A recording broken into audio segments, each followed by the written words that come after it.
Hey Jems, welcome back to my channel. It's Jade here, and today I'm bringing you 5 things to do the summer before med school. Before we get started, I just wanted to take the time to congratulate each and every one of you who have been accepted into medical school this past application cycle, and also send my well wishes to anyone who is currently applying to medical school this cycle. That being said, let's get right into the video. The number one thing you should be doing this summer before medical school is anything, nothing, everything. In all seriousness, the number one thing you should be doing this summer is not studying. You may think that that is the opposite of your preconceived notion. I would urge you to just take this summer to relax, be yourself, spend time with friends and family. I mean, the process that you've gone through up until this point, you've probably had little to no time to really enjoy your life. You've been stressed out this past application cycle to the max. It takes a year to apply to medical school. I mean, come on. Look, you're stressed out enough. Don't put that extra stress on yourself. Don't do it.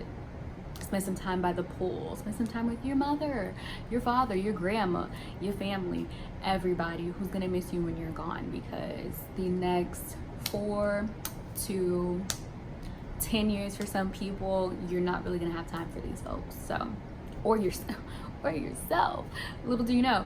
So the second thing that you're gonna want to do this summer before medical school starts is travel. Okay, live your life, love your life. If you have never traveled in your life, do it. You won't regret it. Even if it's like a little small road trip to get out of the small city, town, village you from, it will change your life. So along with travel, live, love. If you don't love to travel, if you don't have a wanderlust, if you've experienced before and you're like, not for me, said no one ever, go ahead and just, I'm sure you have a bucket list, or you can make one. Okay, anything you really want to accomplish before you were 30 that's not like get married and have kids, that's free game.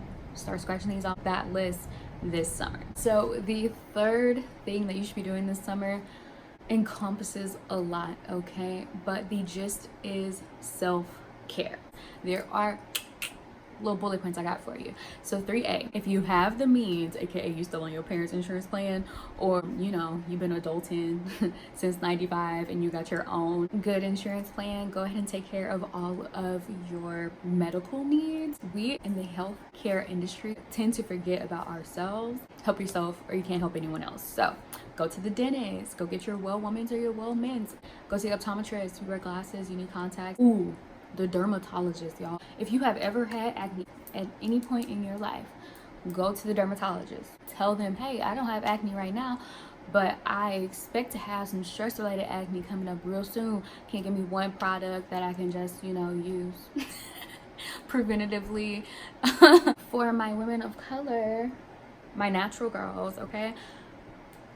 I'm thinking about this summer getting me 2 wigs made, so I ain't got to do my hair, you know what I mean? I got my braids the first like 3 months of school, so you know, think about those things. Oh, that wasn't health related, so let's make that one 3B. So now we're on to 3C. So 1 month out, by 1 month out I mean we're actually starting the sciences, okay? So 1 month out, so now start making a self-care schedule, start prioritizing the gym, yoga, skincare, hair care, nail care, beauty regimen, just any like physical, mental, spiritual, if you need to be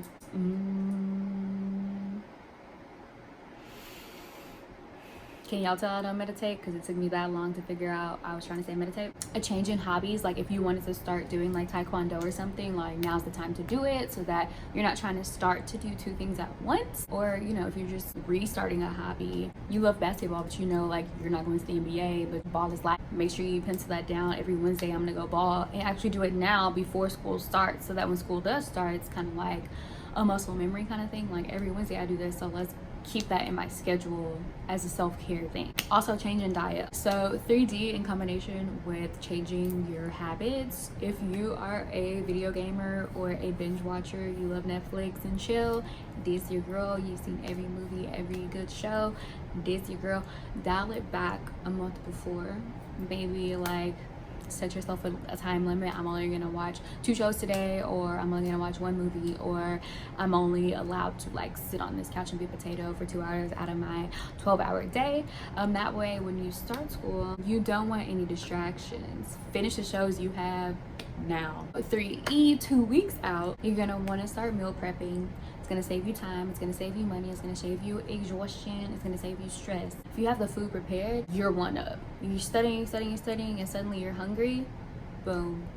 You've got meal prepped, eat it, get back to studying. What you don't want to do is, I'm 2 hours into my 3-hour study block, but I'm hungry. I don't have any food. Let me either call a delivery service, or let me go cook something real quick. That's not gonna be real quick. It's gonna be like 45 minutes. So just do yourself a favor, pick a daily meal prep, start at least 2 weeks out so that you kind of have a groove, have like a menu of maybe choices or items that you would like to eat, meals you would like to try out, etc. That way you can kind of like get used to it before you go into school. Also, 2 weeks out, you want to start adapting your sleep schedule. It would be so disrespectful for you to be caught sleeping while someone's giving a lecture or introducing you to like the president of the school or something. Like, that's not what you want to do. So go ahead and, you know, look at your schedule, start adjusting your sleep schedule. Say for instance, right now you're on a bed at 3-4 a.m. Cool, you know, live your life.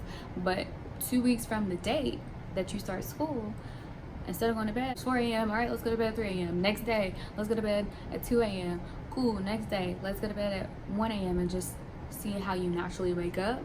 Keep dialing back the hours until you wake up naturally at the time that you would need to get up, get ready for school. So ladies, wake up 2 hours ahead of time. Fellas, I guess an hour ahead of time. I don't know what y'all be doing. Don't try to do it like in one day. Don't try to wake up earlier than you normally would. Just try to go to sleep earlier than you normally would. Yeah, sleep schedule is going to be very important. This way you won't just randomly get tired. You'll be well rested and you're not already sacrificing sleep your first week of medical school. Like, you don't want to go into it that way.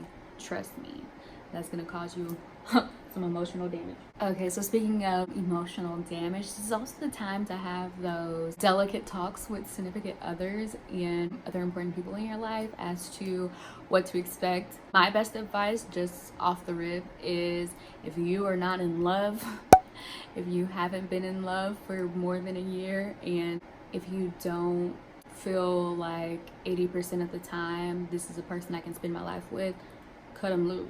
Medical school is mentally and emotionally draining. You don't need Billy Bob or Jolene down the road stressing you out unnecessarily. The fourth thing you really want to do this summer before heading to medical school is go shopping for business casual clothes. We're all real grown adults now. Go on and head out there, head to your local Ross, head to your Marshalls, head to, you know, those upper scale stores, your J. Crews and Banana Republics and what have you, and, you know, get some clothes. You're gonna need them. Get some basics that you can mix and match if you want. I'll do a vlog of business casual shopping for med school, because at least for our school, I'm not sure about other schools, you do need to be in business casual attire for at least like the first couple months of school, and then it gets a little more lax, and then there's certain days where you really do have to always be in business casual attire. So do yourself a favor, don't run out of clothes. And the fifth thing to do this summer before medical school begins, this is really for my gunners and my nerds, okay? If you just cannot, you're like, oh, this girl doesn't know what she's talking about, I gotta study, I gotta get it in, I gotta get ahead of the game, I'm trying to be a neurosurgeon, etc., etc. But what I would really suggest to you is to go ahead and get Sketchy Medical, get micro and farm. You don't really need context to learn about those things. They're very high yield in your SEP exams, and they're going to be high yield in any curriculum. So they help you to build mental palaces basically around an organism or a drug. And then also there's something called the pepper deck. The pepper deck matches up with Sketchy Micro and Sketchy Farm. So I would do the videos and then do the flashcards, and I'm gonna let you in on a little bit of a secret here. Some of those videos are online for free. You can search for them in the right places. If you really been trying that hard, dog, like, don't study this summer. Just don't. There's nothing you can really do this summer that's gonna prepare you for the monster that is med school. So God bless you on your journey. You're definitely gonna need it. If you're an individual of faith, please pray for me because I know I need it. All right, guys, we're at the end of my list. If you're gonna start your medical education this fall, go ahead and comment down below what you've been doing this summer. And if you've already started your medical school education, go ahead and comment down below what you did, what you wish you would have did the summer before MS1. Thanks for watching, Jems. I'll see y'all next time.